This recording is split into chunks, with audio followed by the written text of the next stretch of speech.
Bonjour et bienvenue sur le plateau de Trade ou pas Trade, une émission entièrement consacrée à la bourse en général et au trading en particulier. Vous connaissez le principe de l'émission, il est très simple, parler trading avec des traders. Mais aujourd'hui, on va aussi parler avec ceux qui nous font la joie de nous prêter ce plateau pour enregistrer cette émission de télévision et discuter bourse. Je veux bien évidemment parler de Boursorama qui va nous parler de Bourso Markets. Et Andrea Dagnano viendra nous rejoindre sur le plateau. Parce que figurez-vous que c'est la première fois en France où les produits de bourse Société Générale sont disponibles avec zéro frais de courtage de manière permanente. Alors vos esprits vifs et acérés me diront non, ça existe depuis longtemps, c'est pas la première fois qu'on voit des free trades, ça existe depuis longtemps. Eh bien je vous répondrai non, et ce pour trois raisons. Il ne s'agit pas d'une opération de remboursement de frais de courtage, mais une opération d'exonération de frais de courtage. Ça a sa différence puisque vous n'êtes pas obligé de débourser les frais de courtage et attendre la fin de l'opération pour être remboursé. Pour ceux qui tradent souvent, ceux qui sont des heavy traders comme on dit, ça a son importance. Deuxièmement, les opérations de remboursement de frais de courtage, les free trades, étaient généralement limitées dans le temps. Elles duraient 2 mois, 3 mois, parfois 6 mois. Là, ici, dans l'opération Bourso Markets, il s'agit d'une opération permanente. Et enfin, troisième raison pour laquelle cette situation est différente, eh bien, vous n'avez aucune condition d'éligibilité de vos ordres. Auparavant, il fallait que le montant de l'ordre soit supérieur à 200 €, 300 €, 500 € et parfois aussi limité en termes de montant. Il ne fallait pas que l'ordre dépasse 5 ou 10 000 €. Ici, aucune condition.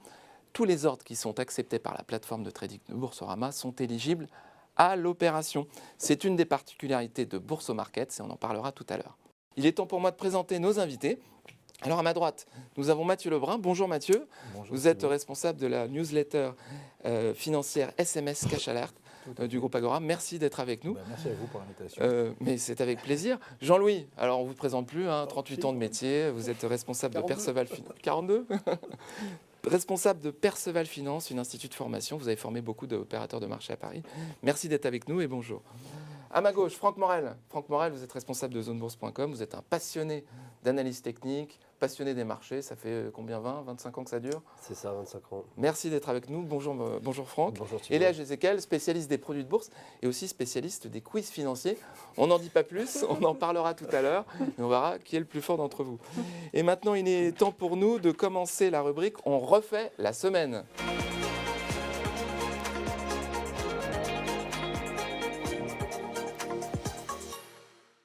Alors, on refait la semaine aujourd'hui, on va refaire la semaine et puis on va reparler un petit peu de SKR. Vous nous en aviez parlé il y a 2 semaines quand on avait fait l'émission. Alors, c'est étonnant parce que quand on enregistrait l'émission, l'action a perdu 20% et après, elle a regagné 10%. Le lendemain, alors vous avez eu le nez creux, c'était quelque chose que vous aviez prévu ou Ah non. Non. Non, mais déjà, le problème, c'est qu'il n'y avait pas ce que j'expliquais, c'est-à-dire qu'il n'y a pas de market timing, c'est-à-dire il n'y a pas d'indication de reprise. C'est le risque d'acheter des valeurs qui sont bas, qui sont sur des niveaux bas et qui ne font rien. C'est-à-dire que le marché a rebondi et ces valeurs ne font rien, donc il y a un doute sur ce que savent certaines personnes, évidemment, c'est pour ça qu'ils n'achètent pas. Là, l'idée, c'était de jouer un turbo, par exemple, et c'était 2 possibilités, soit d'acheter sur un repli, soit de commencer à acheter tout de suite. Ah oui. Mais le tout de suite, évidemment, l'émission est arrivée le jour du -20, donc c'était parfait. Mais heureusement qu'on n'était pas en direct. Mais en fractionnant, c'est-à-dire tout de suite un petit peu, puis acheter, sur 2 ou 3 fois, quoi. D'accord. Bon, c'est un cas typique de ce qu'on parlait, de ce dont on parlait la dernière fois, c'est qu'il faut quand même avoir de l'humilité dans le trading. Donc soit attendre un repli, soit construire une position, c'est ça? Ouais, mais c'est-à-dire que quand vous achetez des valeurs comme ça, encore une fois, vous prenez un risque de ne pas être dans le timing, quoi, tout simplement. Là, c'est violent, mais en fait, elle a baissé une journée, après elle a rebondi. C'était un mouvement extrêmement violent sur une journée, puis après elle a repris 10%. C'est au niveau des marges. C'est violent, tout est violent en ce moment en bourse. Il suffit d'un chiffre un peu décevant, et puis boum, patatrac. Les contrats, il y en a. Esker, je pense qu'elle est cher payée. Le problème, c'est ça, c'est qu'elle était cher payée. Voilà. Et cette semaine, vous êtes intéressé plutôt au CAC 40, c'est votre dada, le CAC 40. Bah, c'est que là, il faut toujours se poser la question d'acheter une action en fonction de l'ambiance générale des marchés. On est bien forcé. Là, les marchés, ils sont un peu crispés, on va dire. C'est espoir, désespoir, en fonction de l'évolution de la situation, évidemment, en Ukraine. Là, maintenant, il y a les élections en France qui approchent, donc on va en parler de plus en plus. Encore que le premier tour, c'est ce week-end, c'est fou. Donc, on n'en a pas beaucoup parlé. Les marchés n'ont pas été très stressés par l'événement, mais peut-être qu'ils vont l'être davantage. Comment ça va être, là Et là, le problème, c'est que la visibilité étant mauvaise, même post-crise, post-guerre, il n'y a pas de visibilité forte sur les fondamentaux. Au contraire, on a une visibilité sur beaucoup de problèmes à gérer, tout ce qui a été mis en place, toutes les sanctions qui nous amènent des problèmes. Et c'est pour ça que vous voyez bien que la zone euro, elle sous-performe par rapport aux États-Unis. Par exemple, vous prenez l'Eurostoxx 50, il sous-performe toujours par rapport au SP500, par exemple. Ouais. L'euro sous-performe par rapport au dollar. L'euro baisse. Donc difficulté de lisibilité sur le CAC 40, donc du coup... Non, mais simplement, c'est neutre, on va dire. Moi, j'avais donné un genre de pivot où alterne les probabilités hausse-baisse à très court terme. C'était 6007 à peu près. Hein. Ouais. Et on est passé un peu au-dessus, mais il n'y a pas eu de relais. Et puis on est passé un peu en dessous. Et là, on est en dessous en ce moment. Il n'y a pas, si vous voulez, c'est pas un moment où on va prendre de grosses initiatives. Voilà. D'accord. Alors du coup, à ce moment-là, je me tourne plutôt vers Franck Morel, parce que vous vous êtes orienté plutôt cette semaine sur du stock picking avec LVMH. Avec L'Oréal, pardon. LVMH, c'était la semaine dernière. Exactement. Vous aimez les grosses valeurs de la cote en ce moment? Alors nous, L'Oréal, nous on fait du stock picking, on sélectionne les sociétés en fonction de leurs fondamentaux. Et ensuite, on fait du market timing avec l'analyse technique. On peut effectivement partir des indices pour ensuite, en fonction de conviction d'indice, aller chercher des sociétés qui correspondent à cette conviction. Nous, c'est pas vraiment notre approche. On est plutôt, on a des convictions sur indice de temps en temps, mais ce qu'on préfère, c'est des convictions sur action directement. Et là, l'ambiance, faut bien l'admettre, l'ambiance générale, on voit les nuages s'amonceler, avec évidemment donc l'enlisement de la guerre en Ukraine. On est confronté à des crimes de guerre. On a maintenant une montée de l'extrême droite qui commence à sérieusement être inquiétante, ce qui jusqu'à maintenant n'avait pas vraiment été envisagé. Donc en fait, on a une multitude de risques qui s'agglomèrent, avec un risque aussi de ralentissement économique lié directement à la hausse des matières premières et du coup à une stagflation. Donc, pourquoi L'Oréal alors? Pourquoi? Parce que L'Oréal, en même temps, on essayait de mettre en opposition le stock picking avec les visions de Jean-Louis sur les indices. L'Oréal a un bêta quasiment de 1 avec le CAC. Pourquoi L'Oréal? Parce que L'Oréal, c'est 7% de croissance par an minimum depuis toujours. C'est une société qui fait 30% de son chiffre d'affaires, en l'occurrence 35 milliards d'euros, 30% aux États-Unis, 30% en Europe, 30% en Asie. Donc un équilibre qui est le leader mondial de la cosmétique, donc indirectement de la beauté, avec du coup un business qui est extrêmement peu cyclique, des business très défensifs, en croissance, ce qui est rare pour les secteurs défensifs, que j'aime bien mettre en avant en ce moment compte tenu du contexte. J'ai parlé de Rémy Cointreau la dernière fois. C'est le même type de business, extrêmement solide. Et donc quand on investit dans L'Oréal, on mise sur la beauté à l'échelle mondiale, répartie sur 4 lignes de métiers qui vont de la peau, en passant par les cheveux, en passant par le maquillage. Vous avez toute la ligne de produits sur tous les marchés, donc dans toutes les monnaies. Et donc c'est évidemment une société dont en plus les perspectives ont été revues dernièrement, même si on ne sait pas encore vraiment estimé l'impact de l'arrêt des ventes en Russie, qui représente quand même pas loin de 8-9% de mémoire. Donc on a un risque à très court terme à ce niveau-là, qui s'il devait être confirmé fin avril lors de la publication des résultats, donnerait l'opportunité de se positionner. En gros, dès que L'Oréal baisse, il faut acheter des supports. L'analyse technique, c'est super pour identifier des prix importants sur lesquels il va y avoir de la bataille, mais c'est encore mieux d'acheter, de se positionner en fonction d'une conviction, parce que déterminer le sens de sortie de ces niveaux techniques n'est pas toujours évident. Et finalement, on sait identifier les zones, mais pas forcément les rebonds ou les ruptures de niveau. Donc L'Oréal sur support, on peut y aller. Alors le raisonnement que vous tenez, vous Mathieu, sur l'action Plasticomium, il est un peu différent, parce qu'on est sur une entreprise qui est dans un secteur qui fournit beaucoup l'industrie automobile. Et l'industrie automobile, on reste sur quand même 2 années assez difficiles de ralentissement, etc. Quelle est votre vision là-dessus? Alors juste pour rebondir rapidement, en fait, ce qui est intéressant, c'est que par rapport à ce que disait Jean-Louis sur Esquire, moi c'est quelque chose que j'avais recommandé en amont de la publication qui était survenue là il y a 2 semaines. Pour le coup, le vendredi en question, Esquire avait dévissé de 20%. Et en fait, moi j'avais sorti, je l'avais recommandé 4 jours avant et j'avais sorti la position jeudi après-midi. Juste avant? La veille, enfin le soir, ça publiait, je l'avais sorti. Parce qu'en fait, quand je prends des positions, j'aime bien quand je joue une publication être un peu en gain, pour me laisser en fait une marge en cas de déconvenue. Et donc ça pour dire, j'avais sorti Esquire, donc j'avais perdu 3-4% et c'était bien parce que le lendemain ça avait décroché de 20. Tout ça pour vous dire par rapport à Plastic Omnium, c'est que j'ai un peu fait la même chose. Je l'avais acheté lundi. Lundi on avait une stabilisation des marchés, on avait des concurrents comme Valeo, Forestia qui commençaient à pousser. Il y avait Delfingen dans le secteur des équipementiers auto qui prenait 8-9% post-publication. Et donc lundi matin, je m'attendais à ce que Plastic Omnium, très concrètement, prenne 3-4% le lundi soir.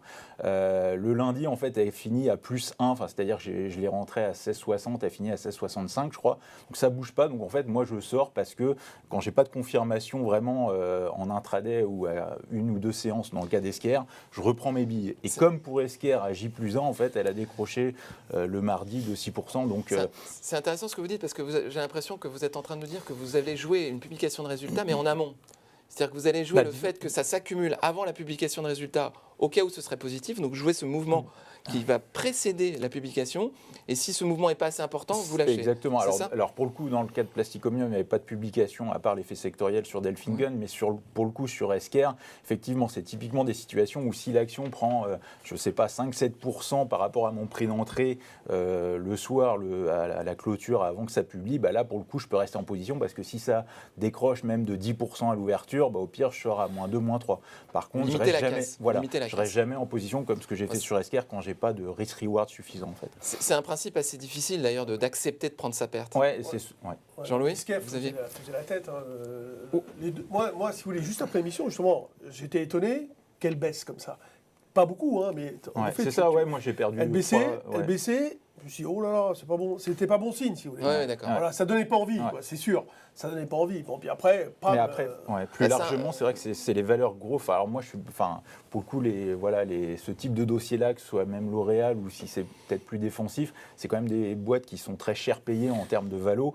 Et vu les taux, alors je l'évoquerai tout à l'heure. La valorisation, Franck Morel, il a des choses à dire. Moi, c'est vraiment pas mon dada, mais il en faut pour tout le monde. Donc, la valorisation, vous, ça vous dérange jamais? C'est pas ça. C'est que la dernière fois, d'ailleurs, sur Esquire, il me semble avoir rappelé que c'était n'importe quoi en termes de valo. Ces titres à la mode qui se payent 10 fois le chiffre d'affaires. Mais vous n'avez pas le même raisonnement avec Apple, par exemple. L'Oréal, ça se paye 4-5 fois en valeur d'entreprise son chiffre d'affaires. On parle de L'Oréal, d'un leader mondial qui fait du business à travers la planète. Il y a la prime leader cyclique, défensif par rapport à un Esquire qui vaut 10 fois son chiffre d'affaires, qui n'a pas les mêmes niveaux de rentabilité, la même solidité financière. Donc au pire, Esquire, si elle devait se raligner sur L'Oréal, en termes de valo, elle a encore 50% à perdre. Très bien, merci infiniment, messieurs. On va passer maintenant au Zoom sur.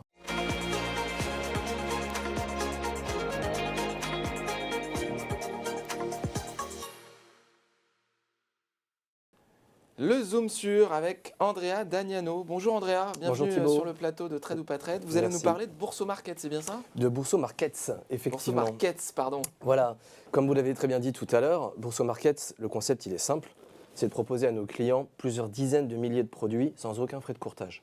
Ça, c'est vraiment le cœur du produit. Petite question, comment on reconnaît les produits qui sont éligibles à Bourso Markets? Alors c'est très simple, les produits qui sont éligibles, ils ont une petite pastille de couleur framboise avec un 0. Donc pour les clients, quand vous êtes sur le portail et que vous naviguez, que vous voyez cette pastille, c'est que le produit est éligible à l'offre et donc est à 0 € de frais de courtage.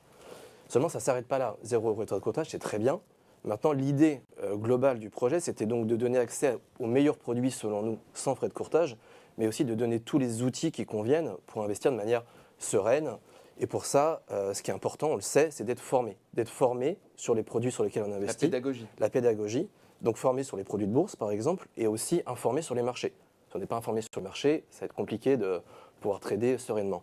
Pour la partie formation, là, on a notre partenaire, donc Société Générale, qui met à disposition des clients tout un panel de vidéos pédagogiques, de contenus pédagogiques, pour vraiment maîtriser toute la technicité des produits et investir donc sereinement. Pour l'information, sur boursorama.com, vous avez quand même accès, je pense, à un certain nombre d'informations. C'est quand même le média le plus important sur la partie financière en France. Donc vous avez accès à tout un tas d'informations qui vous permettent d'être correctement informé sur le marché et donc de traiter sereinement. Donc ça, c'est la première chose, être formé et informé. Ensuite, il y a quand même aussi le fait de pouvoir trouver son produit rapidement. On sait que c'est des produits, le marché peut bouger très très vite, on veut trouver le produit adapté à son scénario. Pour ça, il y a deux possibilités. Vous avez les moteurs de recherche sur le portail Boursorama, par exemple sur la section produits de bourse, qui vous permettent en quelques clics seulement de trouver le produit adapté. Alors par sens, par type de sous-jacent, par sous-jacent ou même par effet de levier. Et vous avez aussi un autre outil qui est la Turbomap, qui vous permet de trouver rapidement un produit sur le CAC 40, qui est quand même la star concrètement des produits les plus traités sur la partie produits de bourse. Donc là, avec la Turbomap, vous visualisez en quelques instants seulement vraiment tout le contenu. Turbomap, c'est une espèce de tableau qui reprend par prix d'exercice Ouais. et par maturité tous les turbos, c'est ça? Exactement, tous les Qui turbos existent sur le qui marché, existent. qui sont éligibles à Qui sont l'opération Bourse évidemment Market. tous éligibles à l'opération Bourse Markets, oui. Bourse Markets. Markets, il y a un S, c'est important. Donc voilà, vous avez le moteur de recherche et la Turbomap. Avec ça, normalement, en quelques clics seulement, vous trouvez le produit qui vous semble le plus adapté à votre scénario de marché. Ensuite, il y a un autre élément quand même, il faut le rappeler, c'est la maîtrise de ce cours d'exécution. C'est vrai qu'on l'a dit, c'est des produits qui peuvent bouger rapidement quand même. Et donc, il est important de pouvoir placer des ordres de protection, de savoir à quel cours on va être exécuté sur les marchés. Ça, on ne le répétera jamais assez. Les ordres de marché, c'est très bien, c'est un outil qui est utile. Maintenant, voilà. Notamment sur les produits de bourse, où il est plutôt recommandé d'utiliser des ordres à cours limité pour exactement. maîtriser Maîtriser son prix d'achat comme son prix de vente d'ailleurs. Hein. Et donc, via Boursorama, vous avez accès donc aux ordres limites, aux ordres à seuil, aux ordres à plage de déclenchement. Vous avez vraiment accès à toutes les catégories de types d'ordres qui vous permettent de maîtriser ce cours d'exécution. On ne le répétera jamais assez, les produits de bourse, notamment les produits à effet de levier, varient très très très rapidement à la hausse ou à la baisse. Donc, placer un ordre à cours limité permet de maîtriser ce risque-là. Tout à fait. C'est d'autant plus effectivement vrai sur les produits de bourse parce que ça varie effectivement beaucoup plus vite que le marché. C'est le principe même du produit. Ensuite, l'essentiel, on en parlait tout à l'heure, les frais de courtage. Quand vous investissez, vous avez des frais. Et ces frais viennent forcément impacter votre performance. Là, avec des produits sans aucun frais de courtage, et vous l'avez très bien dit tout à l'heure, on n'est pas sur un remboursement. Vous ne sortez pas la trésorerie, vous passez un ordre pour 1 000 € sur un produit, et bien vous n'avez que les 1 000 € qui sortent du cash de votre compte espèce. C'est particulièrement apprécié par les traders actifs. Tout à fait, ceux qui font beaucoup d'allers-retours dans la journée et qui passent Évidemment. beaucoup d'ordres. Et donc, du coup, vous avez, in fine, une performance qui est nette de frais, puisqu'il n'y a pas de frais. Vous avez certes la fiscalité qui va forcément arriver, mais sur la performance en elle-même, eh bien, vous l'avez complètement nette de frais. Merci infiniment, Andrea. Et maintenant, on va passer à la rubrique coup de cœur.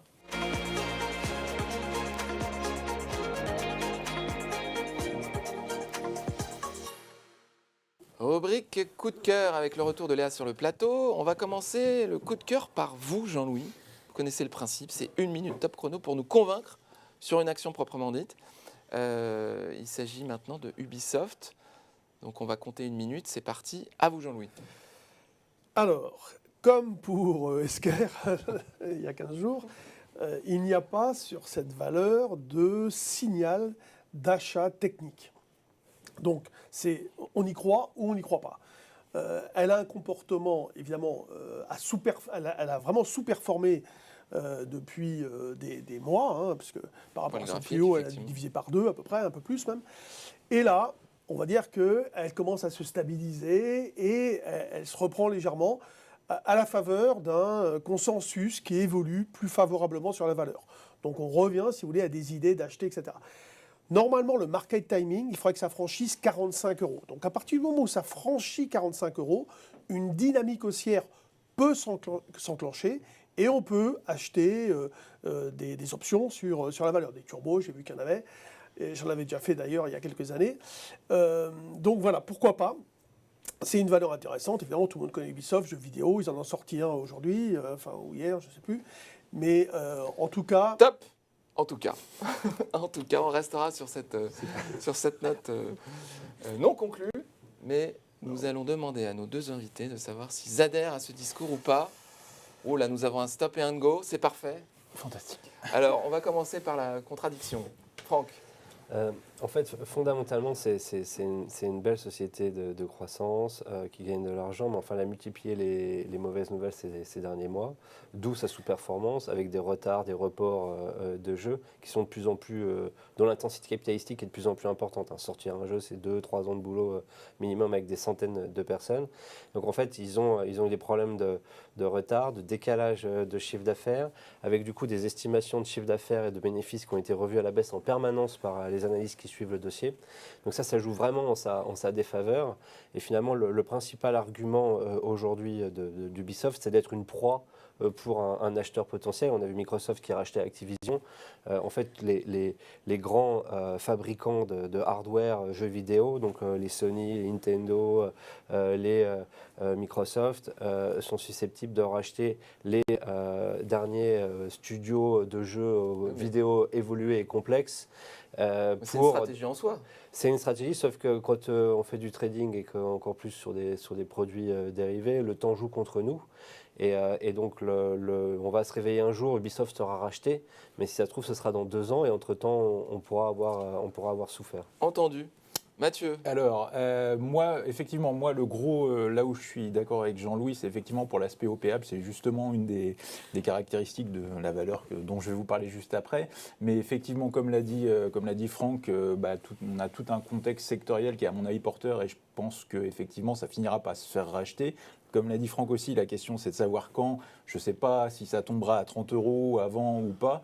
Maintenant, alors après, là aussi, le problème de ce type de valeur, growth, j'ai envie de dire, comme Esker, c'est que c'est relativement cher, même à 40-45 €. Alors avec des taux qui remontent, c'est peut-être pas idéal, mais moi pour l'aspect OPAble, c'est vraiment dans mes. En fait, globalement pour mes clients, j'ai un dossier sur 2022 où j'ai 5-6 valeurs et elle en fait partie dans le cas dans le principe de se faire racheter. Très bien. Jean-Louis, moi j'ai une question pour vous avant qu'on passe au coup de cœur de Mathieu. Vous parliez d'un seuil à 45 €. Pour ceux qui nous regardent et qui sont débutants, comment vous faites pour établir un niveau de seuil? Par exemple, ici 45 €, comment vous arrivez à ce seuil? J'ai pris un peu de marge parce que, en fait, on regarde, si vous voulez, la forme du prix. Et on essaye d'identifier des figures caractéristiques qui, si on franchit la figure, si vous voulez, vers le haut, c'est le signal d'une impulsion à la hausse. Si on le franchit vers le bas, c'est le signal d'une impulsion à la baisse.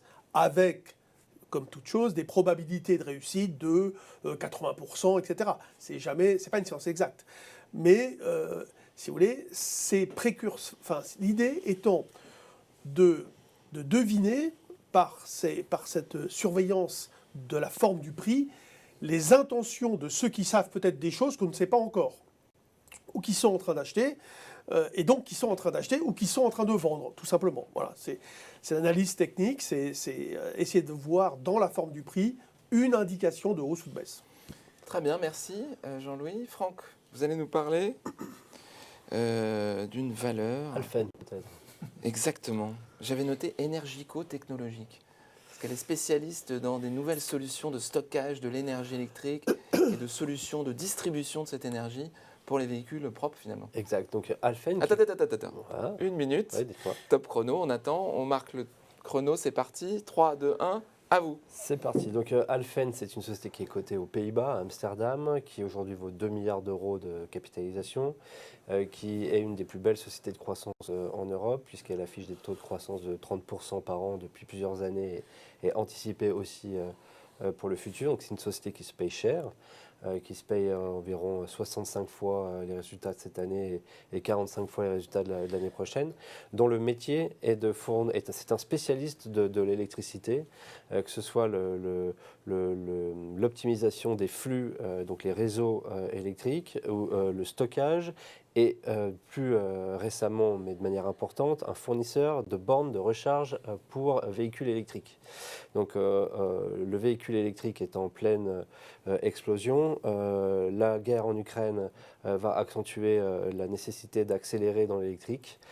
Un des pure players de l'électricité aujourd'hui, avec un positionnement à près de 40% de son chiffre d'affaires actuellement, mais c'est attendu beaucoup plus sur les années à venir, pour miser sur l'équipement obligatoire et nécessaire en bornes électriques à travers l'Europe. Alphen est un super pure player. Parfait, 1 minute. Très bien. Alors, Jean-Louis, Mathieu, vos panneaux, s'il vous plaît. Dites-moi si vous adhérez au discours. Ouais, moi, Ah non, je suis ça, on n'a entre pas les le droit. deux, je suis entre les deux aussi. Alors, expliquez. Oui, non, mais sur Mathieu, expliquez-nous. Moi, peut-être par manque de connaissances, c'est vrai que je suis quand même très focus sur le marché français et pour le coup, je connais moins C'est dommage. ça. Alphen City. C'est Oui, dommage. peut-être, c'est peut-être mon tort. Après, le principe, ouais, là où je mets plutôt stop, c'est le côté où je suis prudent globalement sur les valeurs growth, ce que je disais tout à l'heure. Gros, ça veut dire valeur de croissance. Qui sont typiquement très chèrement valorisées. Donc je pense qu'Alphen, effectivement, comme le disait Franck, rentre dans ces critères-là. Donc même si c'est un super business qui continue à se développer, je ne suis pas vraiment acheteur du Nasdaq schématiquement cette année. Et donc typiquement, les Alphen, je pense que ça rentre dans ce créneau-là. Donc je serais plus prudent. Prudent. Jean-Louis? L'énergie, tout le secteur a beaucoup monté. Donc Franck, là, je ne sais pas s'il achète immédiatement ou s'il achète sur repli. J'en ai déjà, j'achèterai encore à ces cours-là. D'accord, donc tu y crois. Ça veut dire qu'en En fait, partons du principe que ce qui est haut n'est pas haut par hasard, et c'est flight to quality, on va dire. On achète. Vol vers la qualité. Voilà. Je donc, traduis toujours systématiquement, pour- excusez-moi. pourquoi pas? Sur le plan graphique, on arrive sur une résistance.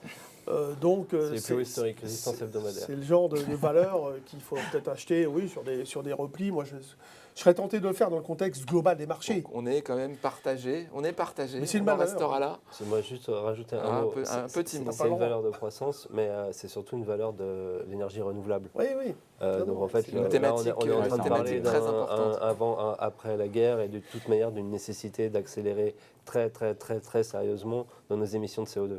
Donc c'est ça qu'on joue aussi en achetant de l'Alphen. Entendu. Mathieu, c'est à vous. Coup de cœur. Attendez, on va Je mettre ne le bouge chrono.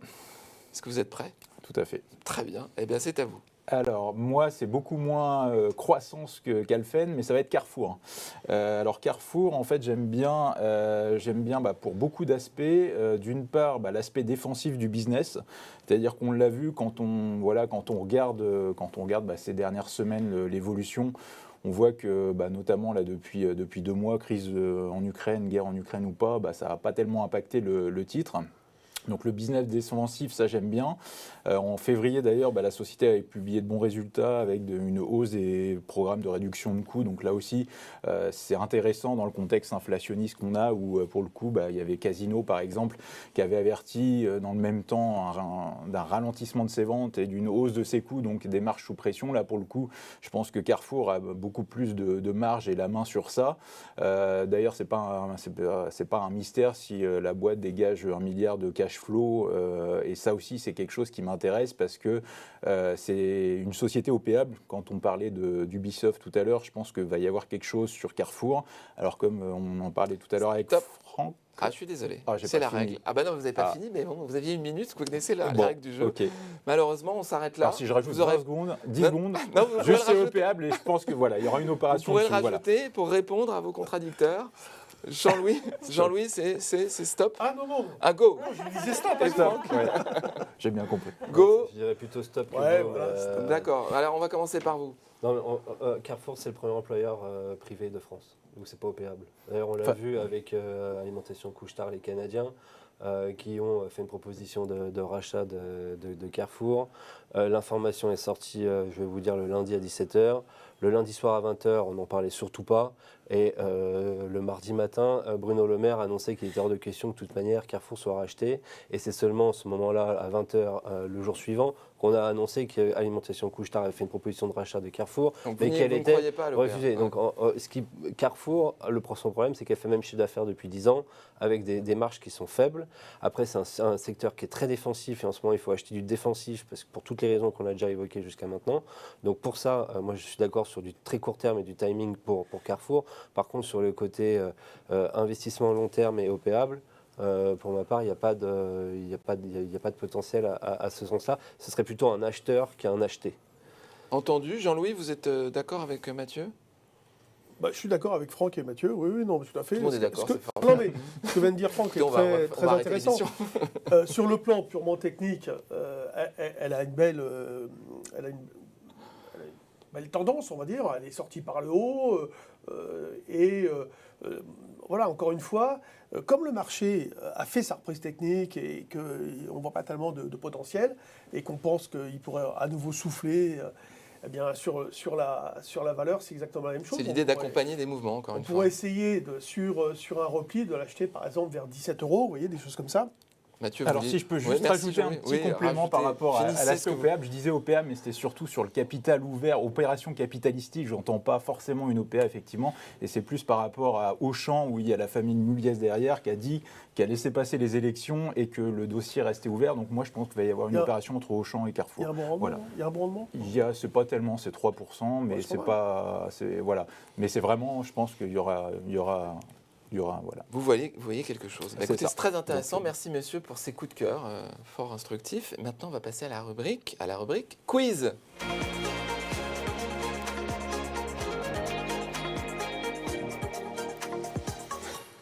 Et maintenant, la rubrique quiz avec Léa Jézéquel, un quiz en thématique cette semaine, les grands cracks boursiers. Voilà, Eh c'est oui. intéressant. Effectivement, les marchés financiers ne sont pas faits que de périodes joyeuses. Et aujourd'hui, on va refaire une petite plongée dans d'anciennes crises financières qui ont marqué les marchés. Alors, première question, messieurs. Quelle banque a plongé la France dans une crise économique après avoir fait faillite en 1882? Ça remonte. Réponse 1, la Banque Union Générale. Réponse 2, la Banque Monneron. La réponse 3, la Banque de Savoie. Ou réponse 4, la Banque Oustric. La Banque de Savoie, faut le doute. Alors, ça peut pas être la Banque de Savoie. C'est originaire de là-bas. Savoyard, c'est pas possible. Je dirais la Banque Oustric. Non, désolé Franck. Zut. Messieurs, Bah, ça nous laisse une. Je vais prendre, je vais vous prendre avez la deux dernière. Moi, je n'en Vous ai êtes aucune idée. stratège, Non, il vous en reste je vois deux, que vous il vous en êtes reste deux. stratège. Allez, la Banque Union Générale pour moi. Bravo Mathieu, Voilà. effectivement. Fantastique. C'est la Banque Union Générale. J'avais Alors, une chance sur pour deux. votre information, la Banque Union Générale, elle n'a vécu que 4 ans. Mais elle est connue parce que c'était la première banque universelle. Donc la banque a tout faire. Ils faisaient du crédit, des financements. Et malheureusement, comme les départements étaient assez poreux, ils ont fait un petit peu trop de financement de projets risqués. Et ça a été un des premiers vents de panique au guichet en France qui a suivi d'une crise économique. alors 1 point pour Mathieu, 0 pour Jean-Louis, 0 pour Franck Morel. Attention. Question numéro 2. De quel pays la crise financière asiatique en 1997 tire-t-elle son origine? Vous étiez né en 1997, c'est plus facile plus celle-là. proche. Alors, le Vietnam, le Japon, l'Indonésie ou la Thaïlande? Alors là, messieurs, vous me désolez. Le Japon. Non, Non. non, désolé Jean-Louis. Bravo. La Thaïlande. Bien Franck, vous refaites là, c'est bien. Effectivement, ça part de la Thaïlande, puisqu'en fait la crise dans l'Asie du Sud-Est, c'était surtout des déséquilibres macroéconomiques. On a vu un énorme afflux de capitaux étrangers dans les années 80-90.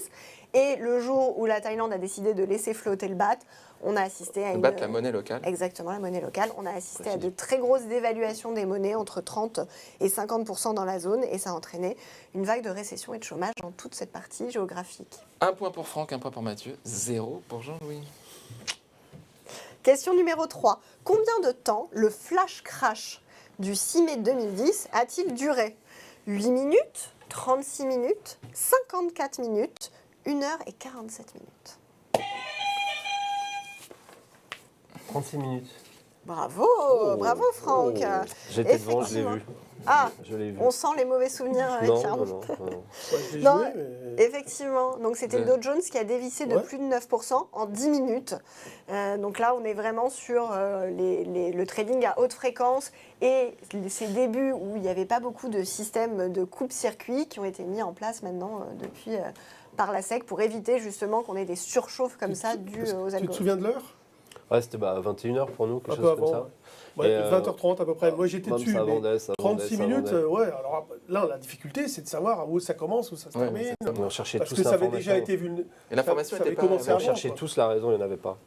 Pas vraiment. intéressant. Enfin, en temps réel, on la connaissait pas. 2 points pour Franck, 0, 1 pour Mathieu, 0 pour Jean-Louis. On continue. Question numéro 4. En quelle année a eu lieu le crack d'octobre, appelé le lundi noir? Ah ben non. On attend les, On attend les les réponses, Franck. Allez, vous êtes punis, vous passez votre tour, vous avez trop de points d'avance. Il y a trop, Non il y a trop de Oh, points. il faut que je donne un buzzer à Thibaut. Alors 1929, 1936, 1979 ou 1987? Tu veux, Ah, c'est- tu veux répondre Mathieu, vas-y. vous ont avez la triché, primeur. ils ont Oui, Ils ont triché. 87. voilà. Voilà, très bien, effectivement. Donc c'était en 87. rappel à le premier crack de 1929 qui était un jeudi. Et là, c'était un lundi. 2 points pour Franck, 2 points pour Mathieu, 0 pour Jean-Louis. On enchaîne avec la 5e question. Un demi-point. La dernière question, c'est On ça laisse, Tout on à laisse fait. marquer un point. Combien a perdu au maximum et sur une séance le CAC 40 au début de la crise du Covid? Moins 8,39%, moins 9,14%, moins 12,28% ou moins 14,12%? Moins 9? Non. Ouais, c'est difficile, hein. Moins 12. Bravo Franck. Vous en tirez bien sur ce quiz. Victoire finale Il est de fort. Franck Morel avec 3 points. Bravo couture. Franck. Vous êtes le plus fort Ah, c'est aujourd'hui. des trucs. Très fier de vous. Bravo. je Mathieu, deuxième vais position. partager cette vidéo sur les Jean-Louis, réseaux. vous vous referez la prochaine fois. J'imagine que merci. vous aurez plein de choses à dire. Merci à tous pour cette émission fort instructive et à la prochaine fois.